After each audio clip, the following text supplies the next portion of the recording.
준비되셨죠? 네. 자, 시작하겠습니다. 하나, 둘, 셋. 네, 안녕하십니까. 부동산 313의 한지훈입니다. 오늘 벌써 3회차가 됐는데요. 오늘은 아주 핀셋 기획으로 이제 분양 현장에 계시는 분들을 좀 어렵게 시간을 쪼개서 섭외를 한 다음에 분양은 지금 어떤가 해서 시작해 보겠습니다. 저희가 오늘 이제 팔아야 사는 사람들의 원초적인 진짜 팔아야 수수료를 받고 생계를 할 수 있는 부분들.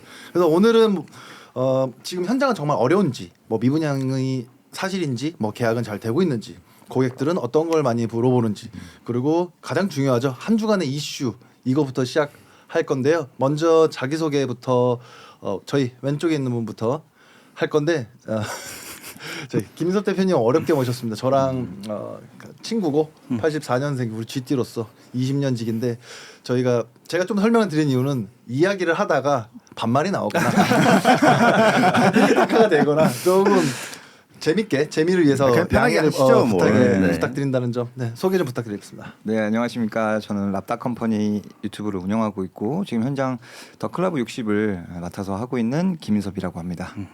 네, 반갑습니다. 네. 저는 뭐 이제 3회차니까 보실 분들은 보셨을 것 같은데, 네. 유튜브 채널 에이전 컴퍼니를 운영하고 있는 조은성입니다. 네, 운성 대표님 같은 경우는 지금 서초동 현장을 좀 맡고 있기 때문에 강남 서초 그리고 전국적인 현장 이쪽 안내해 주시면 좋을 것 같고요. 그리고 이제 최영환 본부장님. 저는 이제 여기 많은 대표님들 중에 제일 이제 유튜브 채널 제일 허접한 최영환 본부장 유튜브 채널을 최영환 본부장이라고 합니다. 네, 우리 최영환 본부장님은 이제 강남에서 본부장님으로 이제 저랑 이제 신라 모노그램 때 연이 돼서 이제 쭉 강남 현장 본부장님이랑 근무를 하시다가 현재는 이제 천안 쪽에서 현장 근무를 하시고 있기 때문에 서울 번역뿐만 아니라 이제 수도권은 아니죠, 또 천안은 그렇죠. 그렇지만 그래도 이제 경기 남부에서 천안까지 좀 두루 설명할 수 있는 시간을 가지려고 합니다. 자, 그래서 지금 저희는 제일 중요한 거죠, 토론회. 네. 자, 토론회 이후 지금 분위기는 어떤가 한 말씀 좀 부탁드립니다. 김 대표님부터 먼저 하시죠. 저부터입니까? 네, 첫 방송이니까. 일단 뭐 오늘 첫 방송에 오게 돼서 지금 3회차를 찍고 계신 조 대표님 보니까 굉장히 여유 넘치시고 부럽네요. 여기 있는 네. 척 하는 겁니다. 일단 어저께죠. 어제 이제 10시부터 2시간 동안 진행되어 있는 토론회를 봤어요. 네, 한간에서는 뭐 많은 이슈가 됐을 만한 우리 지금 이 대통령님의 집 얘기가 왜 이렇게 안 나오냐 뭐 이런 근저당. 얘기가 했을 텐데 어저께는 사실 정책을 발표하는 자리도 아니고 뭐 청문회 자리 뭐 그런 자리가 아니기 때문에 많은 각계각층의 사람들의 얘기를 듣기 위해서 온 토론회 장이기 때문에 그런 제안들을 받고 그 제안들을 좀 수렴을 해서 어떤 정책적인 목표를 좀 달성하고자 하는 토론회였잖아요. 그래서 어저께 사실 그 토론회를 봤을 때는 좀 이거는 제 개인적인 생각입니다. 제 개인적인 생각을 봤을 때는 어렵게 토론회 자체는 좋았다라고 생각이 돼요. 취지 자체가 좋았죠. 네. 굉장히 좋았고 내용들도 많이 좋았었고 그리고 사실 저희 팔아야 사는 남자 입장에서 봤을 때는 이광수 대표님의 얘기들이 지금까지 저희 얘기랑 부합이 되지 않는 부분들이 되게 많아서 조금 수긍이 가는 얘기도 있지만 너무 하락론자 그리고 폭락론자가 아닌가 좀 생각이 들었는데 어저께 토론회를 보고 나서 저런 생각을 갖고 하락장이 올 거다라고 얘기를 하고 있구나라고 생각을 해서 전국 규제 같은 경우는 네. 대출을 전국적으로 규제한다. 그게 또 이렇게 깊게 들어가는 거예요? 네, 형평성을 따지기 위해서 공평하게 한다는 건 그거는 공산주의 아니에요? 거의? 본인은 브라이튼 여의도 살면서 그러니까 그거는 그 사무실 월세래요. 사무실 하면서 주거를 하고 있겠죠. 일단 어저께는 토론회에 대해서만 그냥 전체적인 얘기를 먼저 하는 중이니까 그거부터 하고 얘기하시죠. 네. 저희가 지금 어떻게 보면 어제 방송 때도 그랬지만 4050을 대표하는 어떤 분이 이야기를 나눴는데 저희가 지금 4050이지 않습니까? 네네. 그래서 정확하게 4050에서 무주택자, 다자녀, 아이 2명을 갖고 있는 다자녀의 유주택자, 그리고 또 이제 1자녀, 그리고 이제 싱글 50대의 싱글로서 뭐 전체적인 걸 표명할 수는 없지만 그래도 통계학적으로 어느 정도 비중이 있는 사람들이다 보니까 그 부분을 좀 얘기했으면 좋겠어요. 저는 사실 어제 너무 좀 짜증이 나서 끝까지 보기가 싫었어요. 근데 뭐 김 대표가 얘기했던 것처럼 이런 장을 열었다는 거에 대해서는 어쨌든 일반 시민의 이제 많은 얘기를 듣고자 하는 그런 취지는 저도 상당히 좋다고 하고 이런 자리들이 계속 마련됐으면 하는 거는 저도 좋게 생각하는데 근데 어제는 너무 좀 편파적으로 진행이 되지 않았나. 뭐 이광수 대표 같은 경우는 아예 대통령이 콕 집어서 발언권을 주고 사심이 들어가서 네, 뭐 1시간 넘게 손들고 있는 분들은 발언권 뭐 자체도 못 얻은 분들도 있고 근데 그거는 이제 제가 봤을 때는 그런 것 같아요. 그러니까 댓글창에서 이광수 대표 얘기가 많이 나왔어요. 이광수 대표님이랑 빠숑. 맞아요. 근데 빠숑이라고 나오니까 그분 성함을 못 맞아요. 몰라서 그런 것 네. 같은데 그래서 이제 그분은 이광수 발언권을 대표가 못 이제 얻었죠. 톡 집어서 얘기한 거 아닌가 싶기도 하거든요. 근데 내용이 뭐 전반적으로 어제 중요했던 내용은 이제 실거주 1주택자를 보호 강화를 하겠다. 그리고 초고가 비거주하는 1주택자도 이제 보유세를 강화하겠다. 그리고 이제 보유세가 이제 채당이 아니라 총 금액에 대한 총량제. 총량제로 전환 검토를 하겠다고 실수요자 대출 규제 일부 보완한다는 거랑 뭐 있는데 저는 여기서 뭐 말씀하신 대로 좋은 내용도 있었던 것 같아요. 저도 이광수 대표 이제 방송을 오래 봤지만 어제 얘기한 것 중에 일부분은 그럴 수도 있겠다. 한번 검토해볼 만하겠다 하는 내용도 있긴 있었어요. 근데 중요한 거는 저는 좀 마음에 안 드는 게 보유세 올리는 거 저 찬성을 합니다. 이제 뭐 고가 주택 정말 있는 분들한테 과세를 하는 거는 저는 뭐 정당하다고 생각을 하는데 이게 초고가 주택의 금액을 산정하는 것도 좀 애매하고 일단 서울 경기권이랑 지방의 갭차가 너무 크기 때문에 이걸 금액을 딱 뭐 10억이다, 20억이다 정해놓기도 좀 애매한 부분이 있고 오히려 제 개인적인 생각은 금액보다는 호화 주택 으로 가는 게 좀 더 맞지 않나 제 개인적인 생각은 그렇기도 하고요. 그리고 어제 보유세만 콕 집어서 얘기를 했는데 물론 보유세 비율이 저희가 낮은 건 사실입니다. 근데 이게 보유세만 볼 게 아니라 세제 전체를 좀 봐야 되는데 저희가 GDP 평균이 1.9%예요. 종합 부동산에 관련된 세제가. 근데 저희가 4.5%가 넘습니다. 저희가 거래세랑 양도소득세가 워낙 세서 그래요. 근데 이걸 전반적으로 같이 봐야 되는데 보유세만 낮다고 보유세만 올린다고 한다면 나머지 거래 세금의 이제 형평성도 맞지 않는 거거든요. 그리고 저희가 OECD 국가 중에 이렇게 따지면 최상위급입니다. 맞아요. 네, 그러면 이게 맞는 말인가?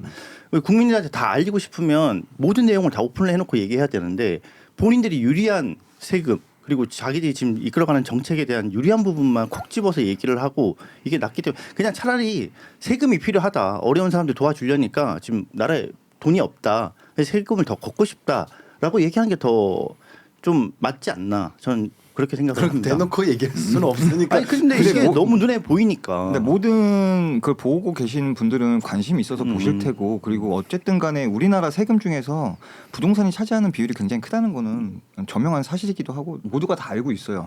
그래서 세금을 걷는다는 측면에서는 굉장히 좋은 얘기인데 저는 너무 그러니까 조 대표님 말씀처럼 너무 보유세 이 얘기만 있어서 저도 조금 이해가 안 갔어요. 왜냐하면 뭐 전반적인 세제 개편을 통해서 양도세라든지 뭐 그런 것들을 좀 거래세들은 같이 좀 버무려가지고 어떤 방향성을 좀 정해주고 이런 취지로 저희가 하고 있다라고 알려주고 토론을 했으면 조금 더 좀 무난하게 흘러가지 않았을까 하는데 처음부터 보유세만으로도 얘기가 나왔고 마지막까지도 보유세 얘기가 나왔거든요. 그렇죠. 그래서 그게 중점적이었으니까요. 저는 보유세가 기다리세요. 최영원 본부장님 목소리를 못 들었어요. 침착하세요. 좀. 힘드네요. 네.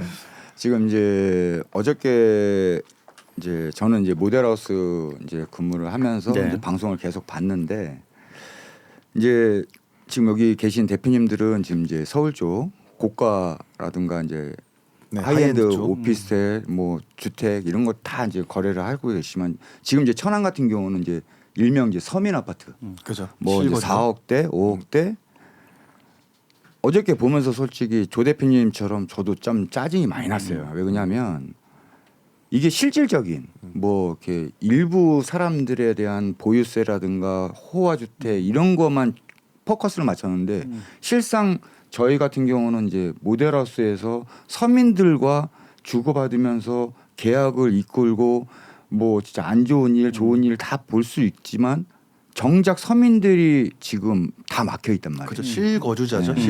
실질적으로 하려고 하는 분들. 그래서 어저께 제가 너무 화가 났던 게 뭐냐면 이 대통령께서 전세 자금을 약간 좀 왜 안 이런 주네. 식으로? 예. 그렇게 따지면 저는 어저께 이제 여기 대표님과 어저께 퇴근하면서 통화했죠. 통화를 한참 엄청 많이 했죠. 했어요. 그렇게 따지면 이게 주택만 한정을 된 게 아닌 거예요. 전부 다 해야 되잖아요. 자동차부터 해가지고 그렇죠. 뭐 모든 게 다 모든 이제 금융이랑 그렇게, 연결이 되는 거죠. 네. 대출이라는 건. 그렇게 따지면은 뭐 어저께 뭐 우스갯소리로 월급 뭐 200만 원, 300만 원 받는 사람들이 마이바흐 사는 거 그건 왜 규제를 안 하냐 이거죠. 카푸어라고 네. 있는 거죠. 지금 정작 천안 아산에 지금 이슈가 되게 많이 좋은 이슈들이 많이 나왔단 말이에요. 그런데 정작 4, 5억짜리 계약이 안 돼요. 이유는 뭐냐? 대출이 안 되니까. 맞아요. 요새 중도금에서도 반려되는 경우가 음. 많고, 맞아요. 어제 그 지금 저희 온라인 SNS 상에서는 이제 펠다르크라고 수원역 그 펠리시드에서 이제 발언권을 해서 소위 임금께 상소문을 요청을 하여 상소가 되었던 그거로 지금 펠다르크로 이슈가 돼 있는데 그게 진짜 실질적으로 문제예요. 그래서 뭐 이제 핀셋 규제를 하시겠다라고 하는 부분이었고 일단은 그러면은 초고가 주택에 대한 기준을 저희가 이제 초고가를 다루는 사람들이다 보니까 네. 이야기를 해보자면 저는 이렇게 생각해요. 아까 조 대표님이 말씀하신 것처럼 호화주택이라고 하는 75평형 기준으로 그 세금이 더 부과되지 않습니까? 그래서 나는 그럴 거면 천장을 열어놔라. 호화주택 75평도 100평으로 넓히고 그거에 대한 세수를 부담하게 해라.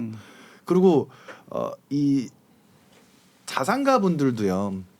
세금을 오케이 낼게라고는 하지만 사람이라는 거는 다 똑같습니다. 사실 이번 7월달 종부세 내셨어요?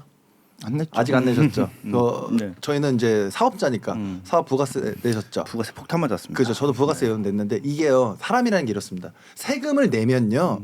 당연히 내야 되지만 아까운 건 기정사실이에요. 잠깐만요. 저한테는 종부세를 물어보고 부주택자니까 아니 저 갑자기 부가세 얘기로 나오면은 나도 부가세 냈는데 오케이. 이거 그러니까 왜냐하면 유일한 이제 유주택자다 보니까 부가세도 내지만 종부세도 같이 내시잖아요.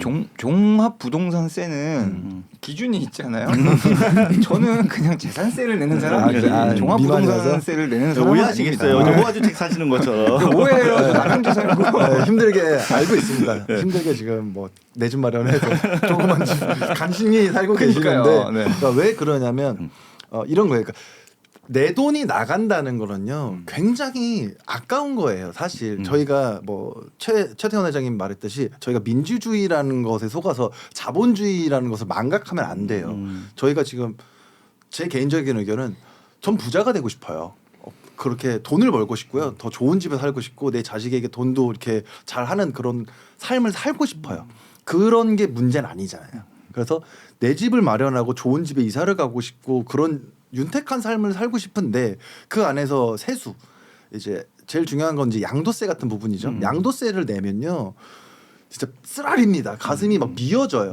근데 당연히 내야죠. 세금이니까. 그래서 저희 그전 정권에서도 그 1주택, 2주택, 3주택이 뭐 0. 몇 프로가 조금 줄었어요. 저희가 이제 기억나는 게 브라이튼 N사공 할 때 저희 사무실에 출력하자마자 붙여서 저희는 분양 상담을 해야 되는 입장이었음에도 불구하고 세금 계산을 해야만 했어요. 왜냐하면 1억의 1%와 10억의 1%, 100억의 1%는 엄청 큰 차이기 때문에 그거에 대한 부분으로 다주택자가 한 개, 두 개, 세 개에서 중과되는 세금이 없지 않아요. 있어요. 그래서 이런 세수를 보유세를 걷는다. 그럼 보유세를 거두면 양도세를 낮추거나 취득세를 낮추거나 이렇게 해야 되지 않을까? 그리고 저는 임대주택 그리고 주택임대사업자 거기도 사업자거든요. 사업자 세금 낸단 말이에요. 그래서 이쪽을 풀지 않고 이렇게만 쪼인다 세금으로. 그래서 저도 어제 제가 지금 말이 길어진 게 저 어제 3번을 돌려봤거든요. 토론회를 하루 종일 돌려봤어요. 그랬는데 답정너죠. 세금을 걷겠다. 그거에 대한 이제 의견들. 초고가 주택은 얼마 정도를 잡아야 될까를 계속 물어보고 싶은데 우리 백성들이 원하는 건 대출 좀 풀어주십시오. 제발. 그렇죠. 대출 좀 그런 것였거든요. 그래서 근데 저는 오히려 좀 되묻고 싶은 게 이런 어제 소장님인지 누군지 발언권 얻으셨는데 이제 이런 경우도 있잖아요. 이게 집값을 내가 올리고 싶어서 올린 게 아니고 뭐 한 30-40년 전에 나는 뭐 한 5억을 주고 샀는데 지금 집 금액이 뭐 50억, 60억이 됐어. 근데 나는 이미 은퇴를 했어. 70세가 넘었고 이제 소득이 없으니까 이 세금만 계속 낼 돈이 없는 거잖아요. 그렇다고 그러면 이걸 팔아서 지방으로 가란 얘기냐?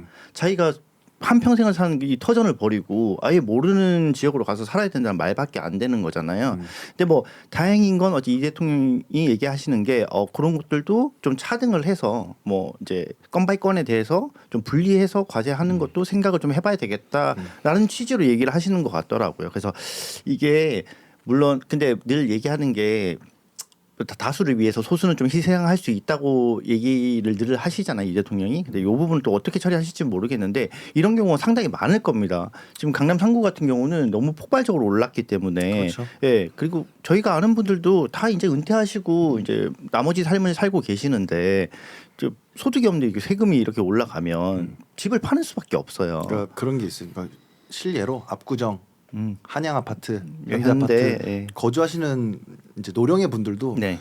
집을 팔고 싶어 하시는 분도 계세요. 네. 내가 이제 이거 팔아서 나 조용히 은퇴해서 살고 싶다. 나도 새 집에서 살고 싶다. 이런 분이 계시거든요. 근데 받아줄 사람이 한정적인 거죠. 사실. 그래서 어제 이광수 대표가 얘기했나요?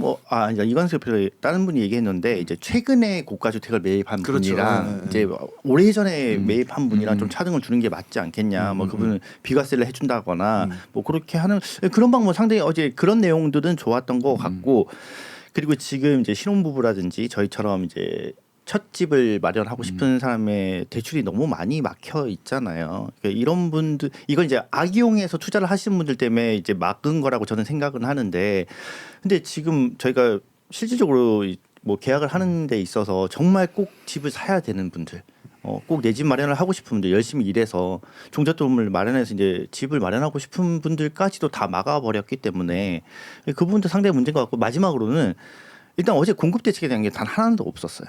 제가 봐서는 정부에서 지금 뾰족한 수가 없는 것 같아요. 뭐 얘기했잖아요. 부지가 없잖아요. 그러니까 재개발 재건축에 대한 것도 사실 호의적이지가 않잖아요.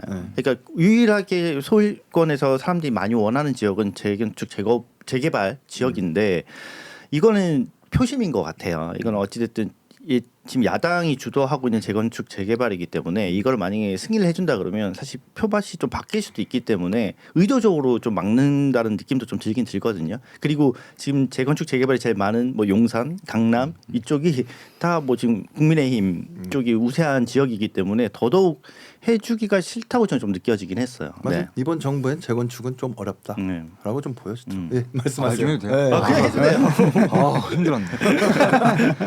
저는 좀 조 대표님 생각이랑 조금 비슷하면서 다른 게 표밭이 강남 쪽 표밭이 아니기 때문에 재건축을 막는 건 아닌 것 같아요.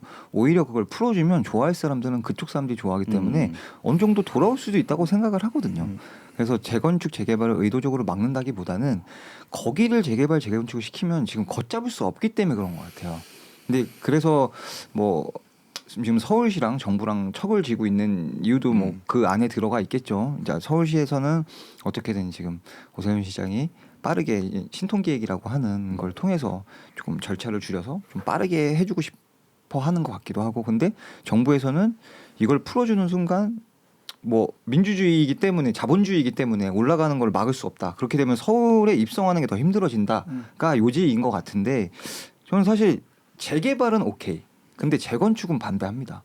이유가 재개발 같은 경우는 정비 사업이 같이 들어가는 사업이거든요. 대규모 사업이에요. 근데 재건축 같은 경우에는 그 아파트 단지만 딸랑 그리고 몇 개 이제 개발 사업을 같이 할 수 있는 지구단위 계획 그런 것만 살짝 묶어서 하는 걸 이제 재건축이라고 하잖아요. 그럼 사실 그게 공급이 많이 될 수가 없어요. 그렇죠. 네. 공급에는 뭐 그쪽은 뭐 이제 용적률을 받아가지고 아무리 뭐 용적률을 뭐 더 많이 받는 받는데 그 용적률을 받기 위해서는 또 뭐 공개부지라든지 아니면은 뭐 임대주택이라든지 이걸 늘려라라고 하는데, 사실 강남에서 재건축을 하게 되면은 임대주택을 놓는 것 자체를 반대하고 있거든요. 우리가 분담금을 더 내더라도 그냥 우리만 살고 싶게 해줘. 인데 니네 그렇게 하면 사업성 안 나오니까 분담금 더 많은데 괜찮겠어? 이렇게 계속 흘러가다 보니까 어느 정도 타협점을 해서 우리는 이만큼을 그럼 살고 싶다. 인데 이제 그게 뭐 사업 설립 인가라든지 여러 가지 이제 문제점들 때문에 지금 계속 답보 상태인 것들이 많잖아요. 근데 이걸 안 하면 방법이 있나요? 그리고 이미 문재인 정부에서 이미 이걸 시행을 했는데 결국 실패를 봤잖아요. 문재인 정부 같은 경우에는 어제 손절 치더라고요, 바로. 왜 그러냐면 문재인 정부는 저도 이제 약간 문재인 정부를 폄하하는 건 아닌데 부동산 정책은 너무 잘못했었어요. 인정했잖아요. 그건 어쩔 수 없어요. 스스로. 너무나 실패했기 때문에. 근데 왜 또 똑같은 해요? 패턴이잖아요. 똑같은 패턴. 근데 이제 어저께 네. 어느 분께서 발언을 하셨더라. 뭐 부동산 정책은 그 정권에서 선보인다고 해서 바로 성과가 나오는 게 아니라 항상 뭐 빠르면 2, 3년, 늦으면 3, 4년이 걸려서 항상 다음 정권의 성과가 나와요. 그러니까 저는 이게 늘 얘기하는 게 네.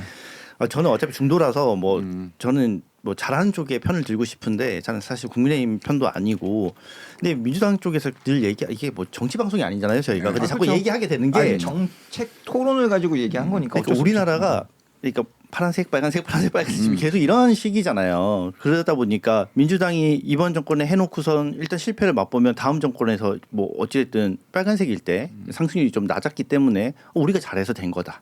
그 다음에 또 오르기 시작하면 전 정부가 잘못해서 그렇다. 계속 이게 좀 반복되는 것 같아요. 근데 저는 그걸 떠나서 제가 공급 정책을 계속 얘기냐 하면 그러니까 얘기하신 대로 재건축 재개발의 폐해도 있을 것 같아요. 단점도 분명히 있습니다.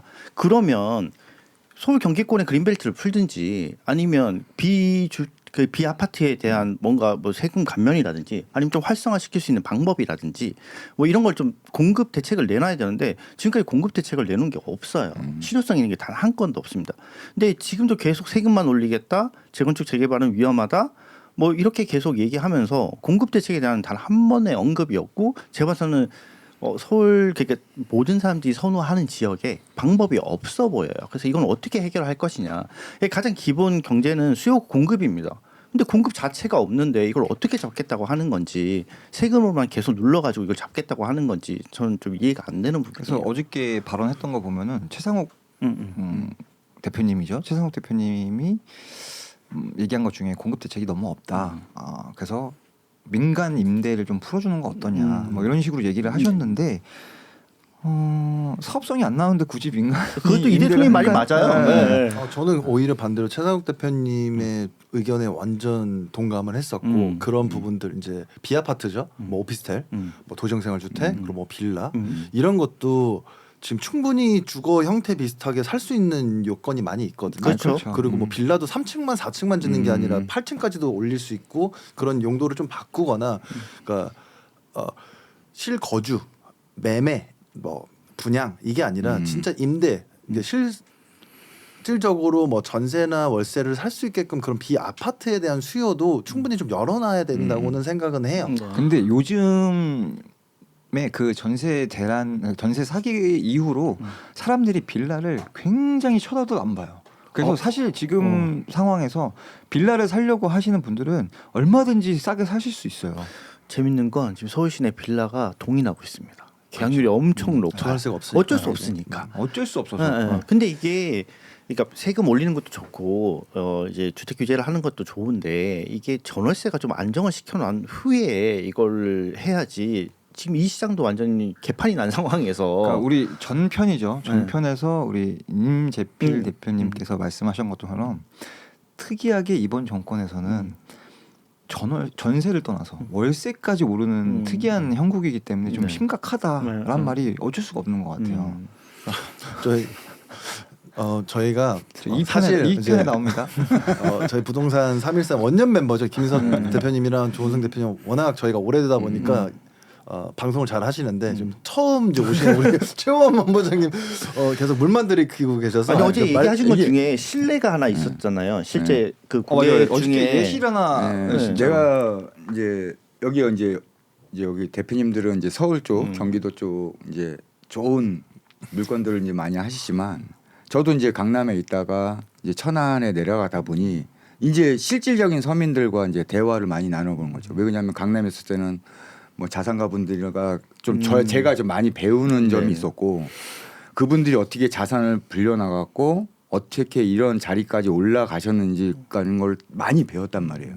근데 지방을 내려가다 보니 실제 저 같은 실질적인 저희와 같은, 그죠. 서민들의 대화를 많이 듣게 되는 네. 거예요. 근데 저도 이제 예전부터 저도 이제 분양을 한 좀 오래 했지만 그때부터 제가 늘 했던 말이 있습니다. 어떤 정권이 잡아도 부동산 절대 못 잡는다. 그리고 전 세계 어떤 누구 전문가가 와도 우리나라 부동산을 절대 못 잡는다. 근데 지금까지 어떤 정권도 지금 부동산을 잡은 적이 없단 말이에요. 그리고 이제 우리나라 같은 경우는 이제 말씀하셨듯이 민주주의 국가고 자본주의 국가인데 왜 그 자본주의 국가이면서도 개인의 재산을 왜 자꾸 타치를 하냐 이거죠. 근데 지금 정작 고가 주택을 잡는다고 하지만 지금 실질적으로 피해 보는 사람들은 서민들이란 말이에요. 실례로 지금 우리가 1억을 모은다고 하면 월세 뭐 한 100, 150 아파트 같은 경우 지금 천안도 그 정도 지금 형성되어 있거든요. 그러면 일반 뭐 저가처럼 뭐 좀 아직 장가를 안 갔지만 신혼부부라든가 아니면 뭐 예를 들어서 젊으신 분들이나 중장년층들이 월세를 내가면서 1억을 모은다? 절대 못 힘들죠. 모습니다. 뭐죠. 네. 생활비도 있고 네. 세금 네, 내고 네. 뭐 핸드폰비 내고 뭐 이런 그리고 게 이제 더구나 이제 김 대표님 것처럼 이제 다자녀들 분들 있으면 더더욱 못 봅니다. 월세 내는 것도 버거울 거예요. 근데 어저께 제가 말씀드렸듯이 진짜 제가 좀 울컥한데 아이가 좀 아파서 이제 생활 자금을 한 2천만 원 정도 한 2,500 정도를 받으신 것 같아요. 그래서 이제 본인이 이제 천안에 오래 이제 거주를 하고 고향이다 보니까 이제 좋은 입지들의 아파트들이 있을 거 아니에요. 그래서 그거를 이제 눈여겨 봤다가 그 동네 그 입지에 아파트가 나오니 또 자기 형편에 맞게끔 딱 분양을 받았는데 중도금 대출이 안 나와 버리는 거예요. 결국엔 막상 보니까 이게 생활자금 2천만 원, 대출 받은 것 때문에. 500만 원 때문에 중도금 대출이 안 막히면서 나중에는 이제 좀 이제 명변을 했는데 명변을 하면서 이제 모델하우스 나가시면서 우시더라고요.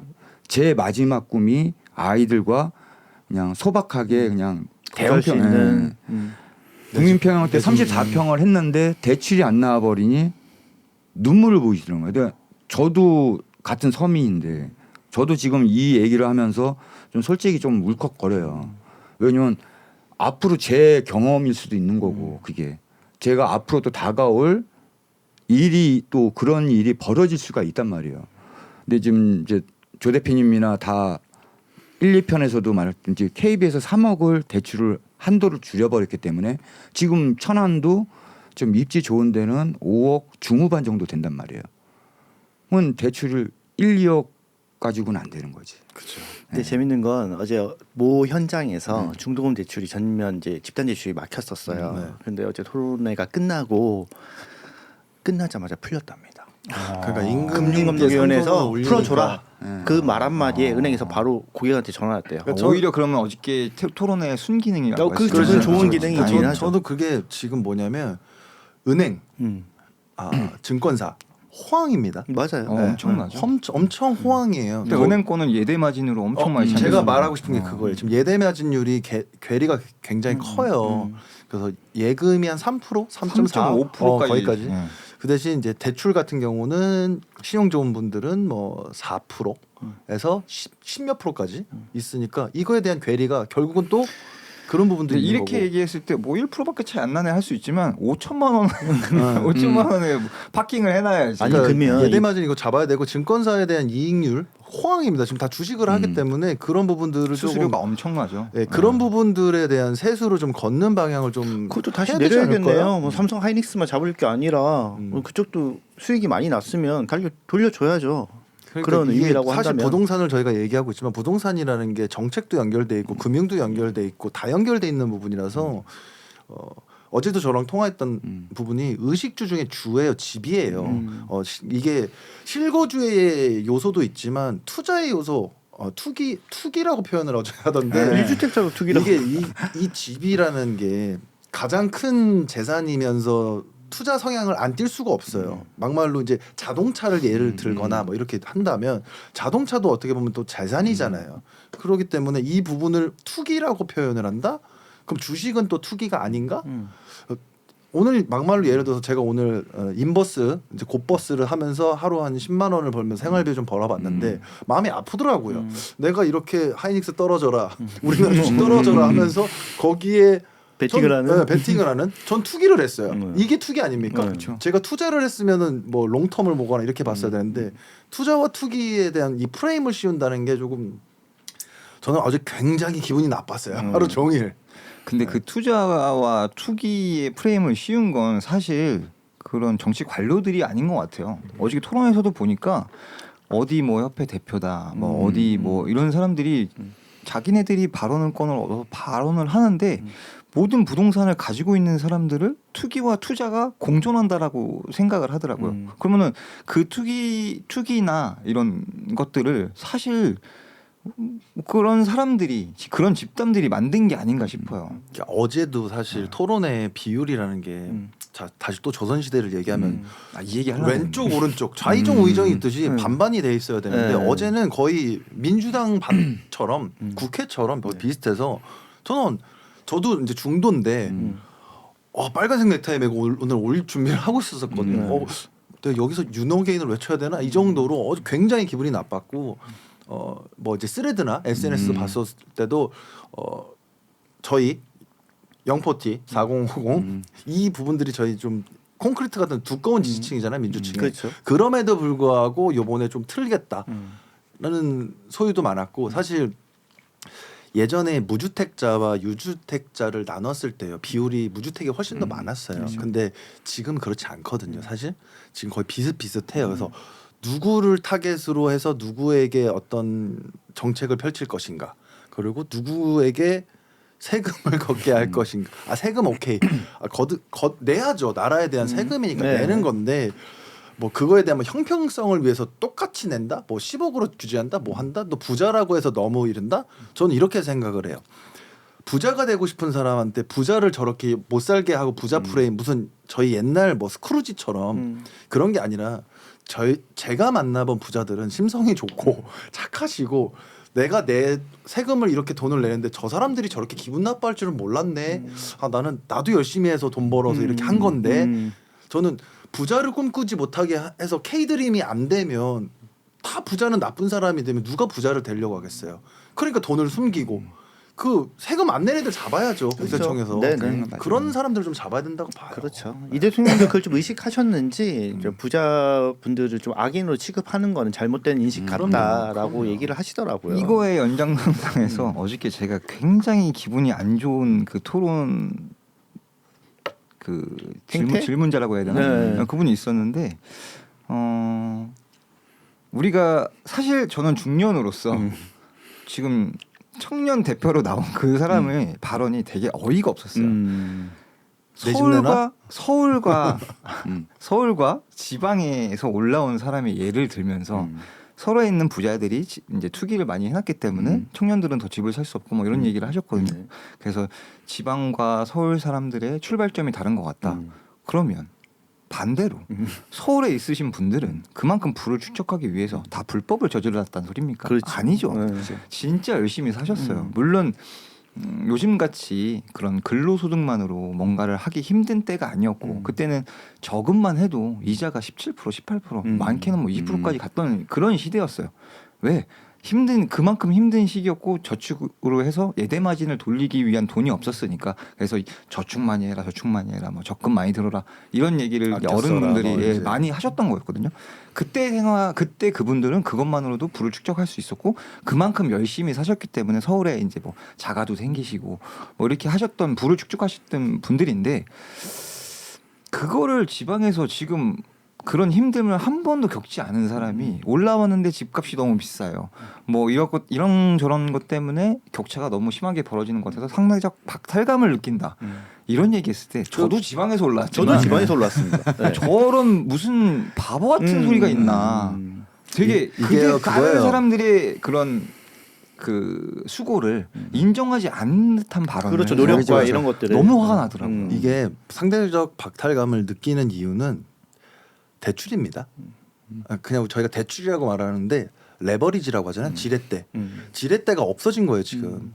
제가 그것도 말이 안 돼요. 왜요? 대출을 받아서 그럼 오케이 다 떠나서 대출이 된다고 칩시다. 그러면은 말했던 5억대짜리 그 사람들이 산다고 쳐요. 그럼 아까 말씀하셨죠. 우리 본부장님께서 말씀을 하셨는데 그럼 그 학생이 대학교 3학년인가 그랬어요. 네네네. 그럼 뭐 23넷 치고 남자 같은 경우에는 보통 취업을 하는 시기 28에서 9 그 결혼 정년 기간이 33에서 34 요즘에 좀 올라갔지만 그렇게 하고 했을 때 그러면 여자 남자 같이 돈을 벌어서 모은다고 쳐요. 그럼 1억 모을 것 같아요? 못 모아요. 근데 거기다가 4억을 대출을 받아? 그래, 받아봐. 5억짜리 샀어. 그 이자랑 올리면 어떻게 될 건데요? 어떻게 살아? 2편에서 우리 한 대표님께서 얘기를 하셨지만 조선 시대부터 땅 사기는 힘들었어요. 집 사기 힘들었고 그래서 우리나라 사람들은 집에 대한 갈망, 집에 대한 열망이 있었고 자산 증식을 집으로써 했단 말이에요. 근데 다만 다른 거는 옛날처럼 지금이 집을 뭐 이렇게 천천히 가격 차이가 올라가는 게 아니라 급격하게 올라가는 거죠. 원화 가치가 떨어지니까 화폐 가치가 떨어지니까 그만큼 빠르게 상승을 하는 거거든요. 그런데 그런 얘기를 한다? 와. 물론 예전처럼 이제 저희 아버지 때처럼 개천에서 용나던 시절은 이제 어렵습니다. 사실상 힘들어요. 그건 힘들어요. 그래서 뭐 부모님들이 좀 도와주시는 그런 지렛대가 이제 부모님들의 자금력 수준에 그죠. 따라서 자녀들이 어떻게 커가는지 금수저 탈이 나오는 달라지는 거죠. 거긴 한데 그래도 저는 아직까지 저도 20살에 대구에서 올라와서 지금까지 이제 버티고 잘 살고 있는데 그래도 아직까지도 내가 열심히 하고 한 길을 팔다 보면 저는 기회는 있다고 생각을 하거든요. 저도 이런 얘기를 하고 싶었는데 네. 그럼 꼰대 소리 들을까 봐. 꼰대죠, 우리는. 우리 꼰대예요. 난 아닌데? 자 그러면 저희가 본부장님 죄송합니다. 왜냐하면 지금 저희 벌써 한 30분이 됐는데 이 벌써요? 토론회로만 이야기하면 너무 많아질 것 그렇죠, 같아서 그렇죠. 저희 네. 좀 포커스죠. 저희가 이제 팔아야 사는 사람들이기 때문에 저희가 지금 광고 없이 이렇게 진행하고 있는데 이제 광고를 좀 받아보려고 기획을 한번 넣어봤습니다. 네네네.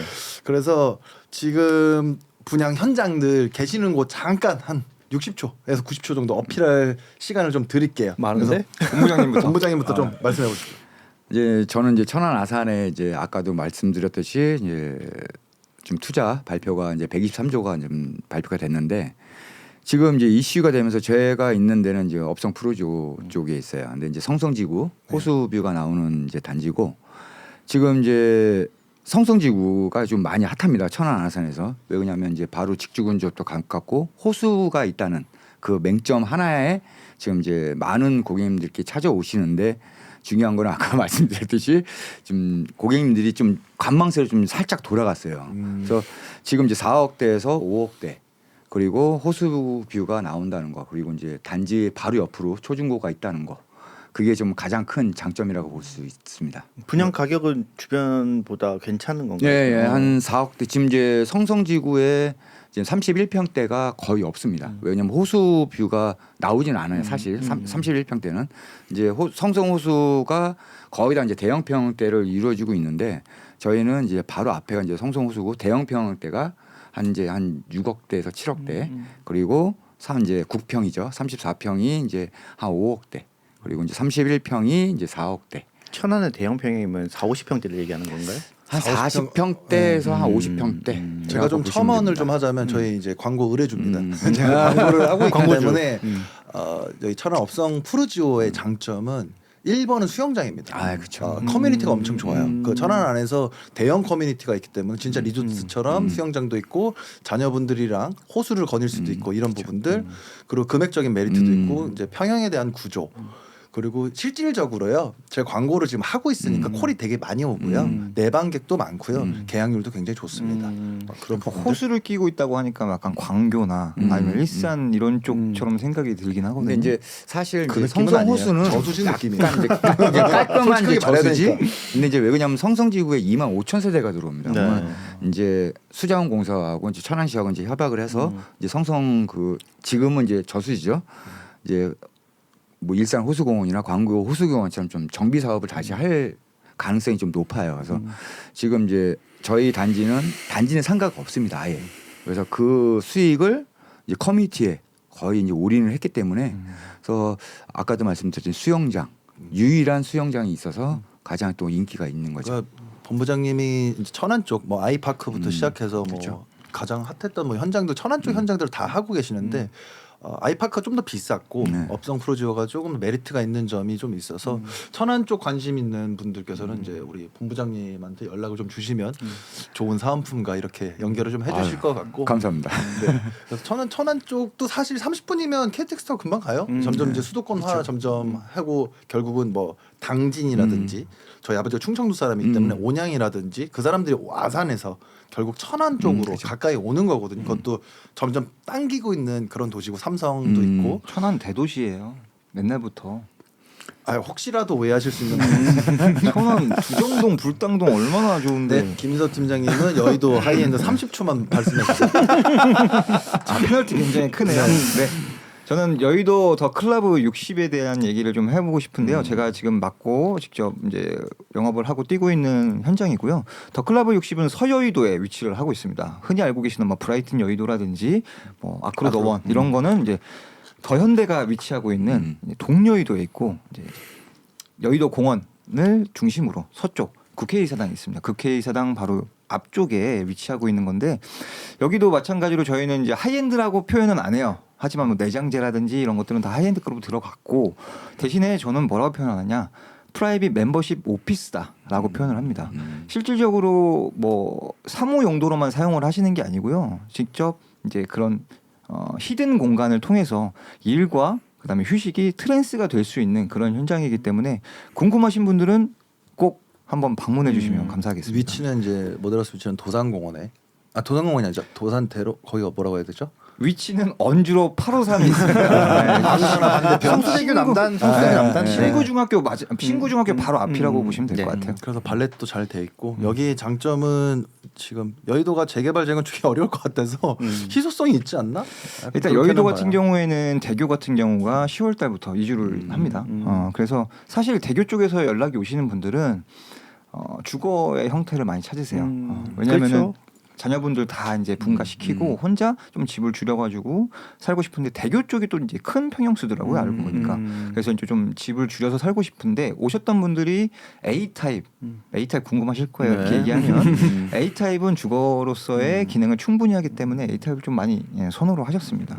네, 좋습니다. 그리고 이제 운성 대표님 이제 서초동을 베이스로 해서 저는 서초동을 얘기하지는 않을 거고 하이엔드 상품들은 지금 뭐 저희가 1위에 때 많이 얘기했으니까 제가 최근에 계약했던 것 중에 지역별로 그냥 간단하게만 좀 말씀드리면 일단 경기 남부권을 많이 선호하시는 것 같아요. 이제 10억 언더에서 국평을 할 수 있는 그래서 경기 광주역에 지금 롯데캐슬 시그니처가 분양을 하고 있는데 총 한 2,600세대 정도 됩니다. 경기 광주역에 가깝고 지금 판교나 분당으로 가시기는 상당히 편합니다. 근데 지금 1단지가 분양 중인데 84 타입은 마감이 됐다고 마감이 됐어요. 네. 경기 광주 쪽. 네. 저쪽이 태전동이나 이쪽. 태전동에 모델하우스 있어요. 네. 갔다 오고 계약도 했는데 거기도 한번 이렇게 지금 시세보다 조금 높게 분양가격이 살짝 높다고 생각하시는 분도 있는데 앞으로 미래로 봤을 때는 그리고 단지 규모나 들어가는 거에 비해서는 괜찮다고 생각을 하고 그리고 서울권 안에서 하나 말씀드리겠습니다. 지금 5구 타입 정도가 이제 구축 뭐 100세대, 200세대 나홀로 20-30년 된 거 말고는 10억대 언더로 살 수 있는 곳이 없습니다. 그죠? 뭐 나홀로 아파트, 도시형 생활주택 이런 걸 제외하고는 없는데 영등포 신길 뉴타운에 이미 준공한 지 한 3년 된 AK 프루지오라는 현장이 있습니다. 그게 약 400세대 규모인데 원래는 도시형 생활주택과 오피스텔이 이제 복합이었는데 이 도시형 생활주택을 아파트로 변경을 했습니다. 그래서 아파트 변경을. 네네. 근데 아파트가 4구 타입이고 오피스텔이 7, 8 타입인데 7, 8 타입이 한 23, 4평 정도 돼요. 근데 정말 아파트처럼 나왔어요. 말씀을 안 드리면 몰라요. 5개 동으로 있는데 8, 9억 대입니다.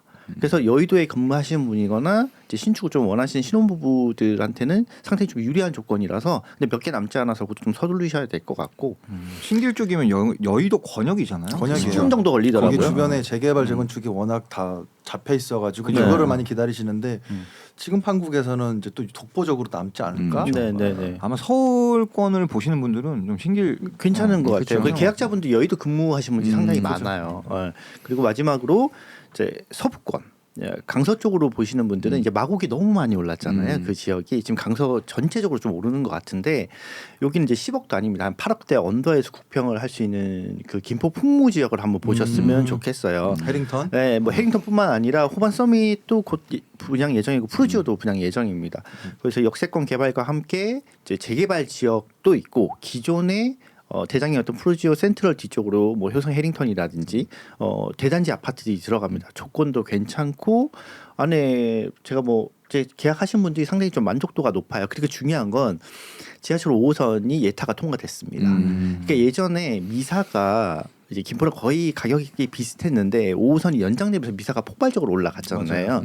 그래서 여기도 이제 예타가 통과가 됐기 때문에 뭐 기간의 차이는 있을지 모르겠지만 5호선이 연장된다고 본다면 지금 가격대가 아마 마지막으로 좀 선택할 수 있지 않을까 싶어서 뭐 강서 쪽에서 뭐 근무지를 가지고 계신 거나 뭐 한 여의도까지는 좀 커버가 될 것 같아요. 5호선 타신다면 뭐 광화문까지도 가능하기 때문에 10억 언더에서 구평을 찾으신다고 한다면 그 지역도 한번 보시면 좋을 것 같습니다. 네. 자, 그러면 얘기를 들어보니까 저 한 30초 더 해도 돼요? 아니요, 안 돼요. 알겠습니다. 왜냐면 지금 포기할 줄 이 영상을 알아야지. 보시는 분들이 저희가 이제 현장에 있다 보니까 지금 실질적으로 뭐 계약률은 어떤지, 뭐 미분양은 어떤지 이런 게 거짓된 게 많아요, 사실. 뭐 뉴스 언론 보도로부터 시작해서 뭐 상황이라고 하죠, 상황. 상황. 뻥튀기 된 게 네, 많습니다. 그게 아닌 좀 팩트 체크를 좀 하고 싶어서 네. 이제 본부장님부터 지금 좀 얘기 좀 해주세요. 천안 쪽에 어디가 조금 더 사람이 좀 있고 뭐 이러는지. 지금 천안에 지금 많은 현장들이 있습니다. 근데 이제 민간 임대 같은 경우도 있고,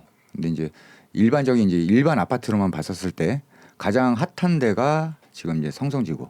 왜냐하면 이제 그쪽이 2만 5천 세대가 이제 들어오고, 그리고 요번에 이제 투자 발표가 되면서 이제 많은 고객님들께서 이제 아이파크 5, 6차도 이제 마감이 됐고, 요번에 또 했던 이제 아산탕정 자이도 마감이 됐습니다. 그래서 지금 고객님들께서도 지금 대출이라든가 이런 이슈가 있다 보니 어차피 하는 거 좀 똘똘하게 하나 하자. 그 중에. 그래서 그 중에 제일 핫한 데가 지금 성성지구다 보니 아이파크 5, 6차도 마감이 돼버리니까 지금 이제 저희 이제 프루지오라든가 호수가 보이는데 그런 쪽을 좀 많이 유심히 지금 보고 있습니다. 근데 타 현장들은 좀 솔직히 조금 뭐 브랜드라든지 뭐 그런 그런 것도 좀 규모라든지. 있죠. 그래서 근데 지역 그 뭐 서울도 마찬가지겠지만 지방으로 갈수록 이제 브랜드를 좀 많이 선호를 그럼요. 하시잖아요. 네. 근데 그분 좀 많이 차지를 하나요? 어마어마합니다. 그러니까 이게 왜 그러냐면 비규제 지역이죠. 네 비규제 지역인데 브랜드 하나 때문에 완판이 됩니다. 맞아요. 네. 그러니까 저희도 맨 처음에 우리 같이 시작할 때 처음 이제 배운 부동산의 3요소라고 해야 되나? 입지, 그다음에 뭐 마지막이 브랜드였거든요. 그러니까 약간 지방 쪽은 브랜드가 좋은 게 들어가면 그리고 일군 건설사가 들어가면 잘 팔린다 이런 얘기는 믿고 가는 들었던 것 거죠. 같아요. 뭐 네. 이제. 그러니까 이제 이게 지방이다 보니까 이제 그 중에 좀 많이 올랐던 브랜드 그리고 이제 단지 대단지인지 이런 걸 좀 많이 좀 따지시더라고요. 대단지, 네. 브랜드, 뭐 역세권, 뭐 이런 요소들이 있잖아요. 뭐 5요소인가? 근데 이제 역세권은 솔직히 조금 천안은 여기 서울 경기도보다는 좀 많이 좀 미비하고 네. 왜냐하면 다 이제 자차로 움직이시다 보니까 근데 지금 단지 대단지 브랜드 그리고 이제 가장 중요한 이제 애들 이제 학세권 때문에 그렇죠. 학교. 예, 그래가지고 좀 많이 좀 고민을 많이 하시면서 이양하시는 거 좀 똘똘한 거 이렇게 좀 많이 선택을 하고 계십니다. 좋네요. 얘기하세요. 던져주면 끝이죠. 어때요? 손님 많이 와요? 저 같은 경우에는 그냥 제 현장만 얘기를 해야 돼서 사실 조금 그래요. 왜냐면 저는 이제 두 분이 지금 많이 하시는 거랑 다르게 이제 뭐 공동주택이나 이런 것도 아니고 오피스텔이고 거기다가 이제 오피스의 느낌이 더 강한 거기 때문에 사실 저는 두 분이랑 비교했을 때는 저희는 좀 저조한 건 사실이에요. 가격대도 그렇고 그리고 어찌됐건 그런 비주택이니까 네. 그래서 저조한 건 사실입니다. 하지만 뭐 서여의도나 여의도권에 있는 그런 임대 시장을 좀 얘기를 해보자면 오피스텔 같은 경우도 그렇고 오피스도 그렇고 공실률이 1% 미만입니다. 그리고 뭐 오피스 같은 경우는 평당 한 14만 원에서 17만 원 사이로 임대가가 나오고 오피스텔도 뭐 거의 평당 한 30에서 35만 원 사이예요. 그런 거 봤을 때 여의도 같은 경우에는 임대 시장 자체는 포화 상황이 아니라 오히려 블루오션이다 이렇게 볼 수 있어요. 왜냐하면 지금 임차 수요도 막 줄을 서고 기다릴 정도로. 다만 여의도는 조금 관건이 그거 같아요. 제가 보니까 여의도 우리 아크로도 원할 때 제일 많이 고민했던 거 주차 대수였잖아요. 네, 그렇죠. 그렇죠. 여의도에 있는 동여의도에 있는 그 자이 오피스텔 아세요? 네. 네네네. 거기가 주차 대수가 세대당 2대입니다. 음. 7대입니다. 그리고 대박이네. 동여의도에 에스트레뉴라고 있어요. 거기는 오피스 건물이거든요. 아 그래도 에스트레뉴? 바로 옆에 네. 에스트레뉴는 그 호실이라고 하죠. 오피스니까 호실당 2대예요. 이런 데는 특히나 잘 나갑니다. 임대가도 높고. 그렇죠. 여의도는 네. 주차 제한이 걸려 있잖아요. 맞아요. 그래서 저희 클라브 60의 제일 아쉬운 점은 주차예요. 주차가 아쉬워서 사실 고민하시는 분들이 많거든요. 발레 서비스 해주지 않나요? 그렇죠. 네. 근데 그래도 그래도 근데 이제- 브라이튼 여의도도 주차도 또 그렇게 그렇죠. 넉넉하지 않아요. 아 맞아요. 네. 그러니까 여의도 전체가 그래서 인기 있는 것들을 왜 인기가 있지라고 보니까 주차 이유가 있는 대수가- 거죠. 아, 그죠, 그죠. 정말 크더라고요. 음. 그래서 임대 시장으로 하면은 지금 뭐 대교든 아니면 뭐 다른 데도 이제 재건축을 앞두고 있어서 이주가 시작되는 곳들이 뭐 1200세대, 대교가 1200세대거든요. 그렇죠. 한 1000세대 정도가 나온다고 하는데 먼저 움직이는 분들이 분명히 있을 거고 그러면 그 사람들을 봤을 때 임대 시장 자체는 지금 되게 화랑이거든요. 근데 이걸 분양으로 바꿔서 본다? 그거는 공급이 없기 때문에 사실 저는 비주택을 지금 현장을 하고 있는 사람으로서 거기까지는 조금 설명드리기는 어렵다. 왜냐하면 다른 분들한테 누가 될 수가 있으니까. 그럼 지금 이주를 시작하면 우리가 진행했던 아크로 여의도 더원이라든지 브라이튼 여의도에 아크로 여의도 더원이 이제 500세 정도 되는데 뭐 사실 최근에 뭐 마피도 좀 나오고 했었어요. 맞아요. 오히려 좀 해소가 될 수도 있겠다는 생각이. 저도 그걸 되게 네. 긍정적으로 보고 있거든요. 네. 아무래도 여의도 현장을 재건축이 좀 하다 안될 보니까. 것 같은데?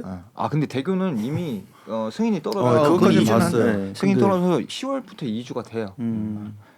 그런 이슈가 좀 그 있겠네요. 이주비 대출 그것도 문제잖아요. 그럼 또. 아니 근데 사업 시행 인가 이후에 옮기는 그 집들 같은 경우는 비과세가 있습니다. 그때 이 편에서 그 임 대표님이 얘기했던 알아요. 것처럼 네, 그것 네. 때문에 브라이튼 여의도 아파트가 지금 맞아요. 팔리는 거라서 모니터링 하시죠. 왜 그러냐면 어제 그 토론회 때도 나왔던 그런 이슈가 또 김재경 소장님이 말했던 게 있어가지고 아 한번 더- 재건축하는데 네. 이주 비용이 없어서 아, 못 단지 한다. 대주도 맞아요, 맞아요, 맞아요, 그것 때문에 맞아요. 말씀 잠깐 집어드린 거고요. 네네네. 근데 사업 승인이 떨어지면은 그 이주비에 대한 거는 아직 나오고 있는 거기라서. 네. 대교는 인터넷 치면 아주 굉장히 높은 용적률로 그죠. 이쁜 프레임으로 아, 이제 지어져 어마어마합니다. 있죠. 여의도는 엄청 천지개벽 할 거긴 그렇죠. 하고. 네. 운성 대표님 그럼 서울 수도권 현장 분위기는 어떠셨어요? 서울 쭉 돌아다니면서. 수도권은 일단 뭐 저희가 계속 얘기하지만 이제 주거 공간을 쓸 수 있는 공급 자체가 없어서 빌라든 뭐 도시형 생활주택이든 지금 뭐 있는 쪽도 계약이 잘 되고는 있습니다. 근데 안 되는 쪽은 저희가 많이 분양을 했던 1.5룸 형태의 하이엔드 오피스텔은 여전히 어렵고요. 그냥 어렵고 뭐 그 중에서도 투룸, 3룸, 그러니까 기본적으로 투룸 이상은 돼야 되는 것 같아요. 맞아요. 그래서 투룸 주거 이상의 형태를 좀 띄워줘야. 그게 어느 정도 오피스텔이 사람이. 됐든 그런 것들은 이제 금액이 맞다고 하면 계약이 어렵진 않은 것 같습니다. 뭐 많이 어려웠던 현장들도 최근에 투룸 이상들은 월세도 많이 올라가고 전세가 없기 때문에 오히려 매매 쪽으로 전환을 해서 계약률이 많이 높아졌다고 하니까 뭐 이제 진짜 하이엔드 오피스텔 1.5룸 원룸 이런 거 빼고는 나쁘지 않은 것 같습니다. 분위기 자체는. 네. 그러면 결국은 이제 뭐 투자가 됐던 거주가 됐던 많은 분들이 현장을 많이 돌아다니고 계신다. 내방을 하고 계신다. 이제 네. 특정 굉장히 비싼 하이엔드의 어떤 물건을 제외하고 나서는 많은 분들이 다니시고 계시고. 근데 투자는 확실히 준 것 같아요. 그쵸, 네, 투자 형태는 네. 주식으로 많이 들어왔어요. 왜냐하면 오피스텔이 투자가 예전에는 저희가 뭐 한 4%대 이 정도 되면 괜찮네 하고 하셨는데 사실 지금 주식에 들어가 있는 돈이 워낙 많잖아요. 뭐 그것도 그렇고 클라브 60에 오시는 분들한테 이제 투자 쪽으로도 이제 저는 브리핑을 해드릴 거 아니에요. 근데 뭐 성향 자체가 투자 쪽으로 종용하는 그런 성향이 아니라서 좀 실입주에 좀 포커스를 맞추긴 하는데 그분들한테 이제 투자 쪽인 브리핑을 하면은 오피스텔은 확실히 투자 성향이 좀 떨어지는 것 같아요. 맞아요. 그래서 아예 그냥 사용하실 목적인 그쵸, 실입주 실거주. 목적으로 많이들 이제 보러 다니시고 네. 투자 쪽은 조금 맞아요. 건망을 많이 하시는 것 확실히 같습니다. 준 것 같아요. 그러면은 지금 소비자분들은 뭐 어떻게 준비를 해야 될까요? 근데 이거는 이제 어떻게 앞으로의 부동산 전망을 어떻게 보느냐에 따라서 다들 다를 것 같은데 저는 뭐 늘 얘기하지만 부동산 가격은 계속 우상향할 거라고 생각을 하기 때문에 대신 무리한 이제 연끌할 시기는 아니잖아요. 금리도 많이 올랐고. 안 되죠. 네. 대출이 지금. 그러니까 뭐 대출이 돼도 지금 말씀하신 것처럼 기준금리 올랐죠. 조달금리 또 올라가죠. 거기 가상금리 붙으면은 진짜 여차하면 7%대예요. 네, 맞아요. 그래서 연끌은 힘들고 그냥 만약 뭐 신혼부부 기준에 뭐 이제 둘 다 사업소득이 됐든 뭐 근로소득이 됐든 이 조금 좀 아끼더라도 이자 내는 거에 뭐 엄청 큰 힘이 들지 않는다면 내 집 마련은 지금이라도 하셔야 된다고 저는 개인적으로 생각을 하고 있습니다. 네. 그게 이제 뭐 분양권일지 아니면 뭐 구축일지. 네. 근데 뭐 선택을 잘 하셔야겠죠. 근데 뭐 부동산의 기본은 저희가 잘 알겠지만 입지, 뭐 역세권 이거는 뭐 기본적으로 있는 건데 근데 사실 그런 아파트가 너무 많이 올랐죠. 근데 저는 역세권의 오피스텔도 괜찮다고 생각합니다. 제 고객들 중에서 뭐 그게 동네가 어디든 역세권의 오피스텔 사서 지금 시세 3배를 보시고 최근에 매각을 하고 저랑 다른 아파트를 지금 분양권을 매매를 하신 분도 있으세요. 그래서 오피스텔은 아파트보다 안 오른다. 물론 그렇게 상대적으로 보면 당연히 아파트에 비해서 오피스텔 안 오는 건 맞는데 그게 입지나 단지 뭐 크기 이런 걸 좀 비교하셔서 단지가 뭐 단지형으로 지어진 오피스텔이라든지 역세권을 끼고 있다고 한다면 뭐 오피스텔도 안 오르는 건 아니기 때문에 예. 그 지금 그리고 오피스텔도 오르고요. 그렇죠. 오름세가 다를 뿐이지 그렇죠. 오르긴 오르고 오피스텔도 재건축이 되는 데가 있습니다. 역삼에도 하나 한 대가 있죠. 예. 그리고 그 도산대로 라인에 있는 그 옛날 썩어 빠진 경원 오피스텔이 재건축이 돼요. 그러니까 그런 것처럼 말씀하신 것처럼 어느 정도 주거 생활이 가능하고 투자용으로도 볼 수 있는 나중에 그 시세 차익을 노리는 네. 그런 걸 본다면 역세권에 있는 오피스텔도 나쁘지 않다. 방법이 없어서 그래요. 그렇죠. 네, 대출 부분도 그렇고 그래서 네, 뭐 여러모로 감안했을 때도 그것도 방법 중에 하나다 이렇게 말씀드릴 수 있을 것 같습니다. 그렇죠. 네, 본부장님. 뭐 지금 저 같은 경우는 이제 지방에 있다 보니 이제 서민들 얘기를 좀 많이 듣고 있어요. 왜 그러냐면 그분들의 이제 고충들 많이 알고 있어야 저도 이제 다시 서울에 입성을 했을 때 서울에도 섬이 많아요. 지방에만 있는 게 아니에요. 아 근데 확실히 이제 좀 약간 다르더라고요. 아, 그렇죠. 왜 그러냐면 이제 우리나라가 예전에 좀 이슈들이 좀 많았잖아요. 아파트에 임대 아파트에 뭐 옹벽 쳐버리고 막 그리고 뭐 배달 기사님들한테 뭐 갑질하고. 근데 지금 저도 지방에 있다 보니까 저도 집이 일산이지만 서울에 입성하고 싶은 거는 사실이에요, 사실. 왜냐면 고향이 또 서울이다 보니까.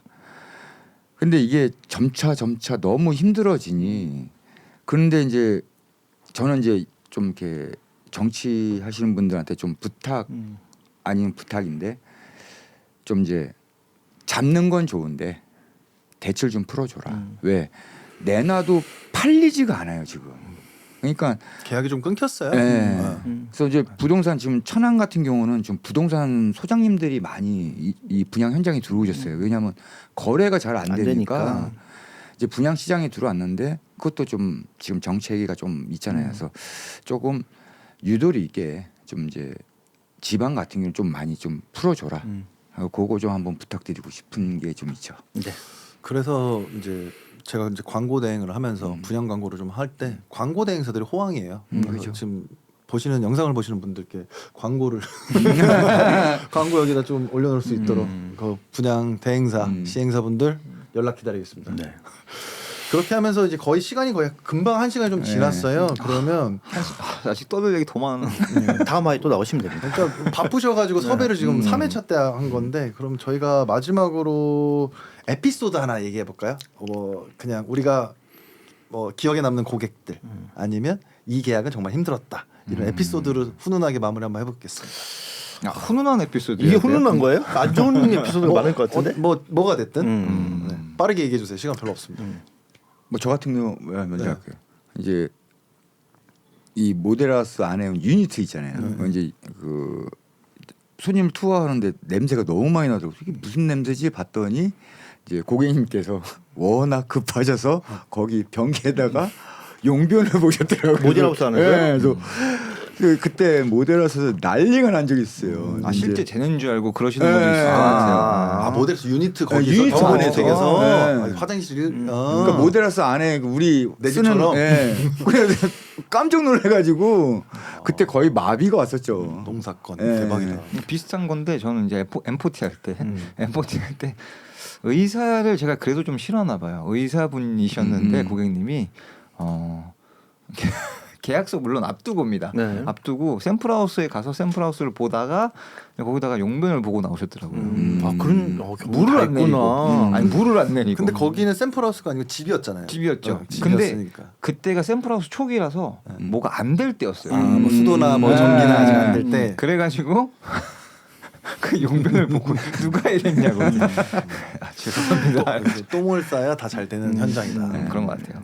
조 대표님 같은 경우는 저는 뭐 제 개인적으로 고객 좀 축하할 일이 있어서 원래 이제 그 남편분이랑 이 사모님이 둘 다 이제 40대가 훌쩍 넘으신 나이고 이제 딩크적으로 사셨어요. 생각이 없으셨던 것 같은데 어쨌든 저랑 계약한 모 현장에 입주와 동시에 아이를 가지셔서 이제 축복받은 집이었네요. 네, 정말 생각지도 않았던 혹시 일이라. 거깁니까? 예, 거깁니다. 아, 명당이라는 네, 거기. 명당 그 명당. 네, 그래서 조심스럽게 전화 드렸더니 축복으로 생각한다고 지금도 남편분도 너무 좋아하신다고 하더라고요. 그래서 자꾸 좋은 따라쟁이라고 얘기하는 것 같은데 네. 저도 제 고객님이 계약을 시키고 나서 얼마 뒤에 전화 왔어요. 자기 둘째 생겼다고. 그러니까 이게 사실 주거의 순기능 아닙니까? 네, 사실 그죠. 이제 결혼을 하고 임신을 하고 애를 낳고 그런 부분들. 그래서 또 부자분들 또 명당 찾는다고 또 뭐 점사를 본다거나 무당을 보는 근데 이런 그런 게 경우도 진짜 있어요. 있나 봐요. 네. 집에 터? 뭐 기운? 우연일 수도 있는데 뭐 그분들 좀 전에 말씀하셨던 분도 전혀 생각도 없고 진짜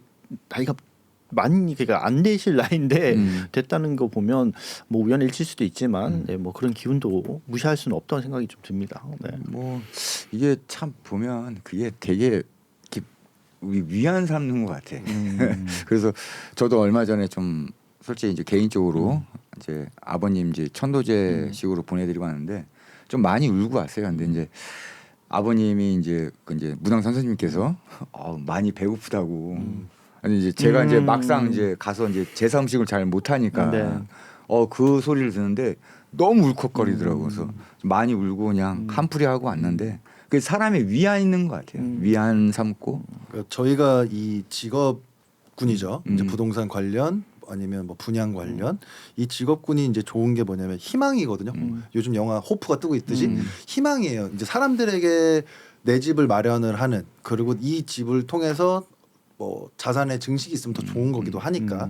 그래서 저희 직업이 저도 이게 제일 좋아하는 직업인 이유는 뭐냐면 사람들에게 이 계약을 하고 나서 내 집을 계약하던 분양 계약을 하던 하고서 굉장히 기쁜 모습으로 밝은 모습으로 가시잖아요. 그렇죠. 네네. 저는 이거에 대한 이 직업에 대한 만족도가 굉장히 높거든요. 그래서 이걸 내가 했어요. 이런 과정 안에서 지금 너무 아름답게 끝나는데. 저는 뭐 한 말씀 드리자면 우리 나라에서 임금님의 좋은 정책으로 좀 도와주셨으면 좋겠어요. 다들 내 집 마련도 하고 좀 행복하게 살고 애도 더 낳고 이런 대한민국을 위해서.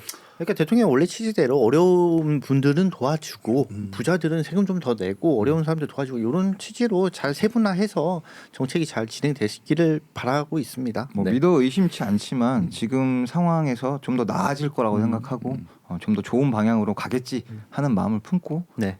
있으면 될 것 같습니다. 네. 그죠. 뭐 이제 일단은 저희가 좋은 생각과 좋은 에너지로 또 그런 게 있잖아요. 좀 짜증을 내면 안 좋은 일이 생기고 그렇죠. 좋은 일. 계속 좋은 마인드 컨트롤 하면서 좀 좋은 일이 있을 거다 이런 생각을 하는 게 가장 좋을 것 같습니다. 네.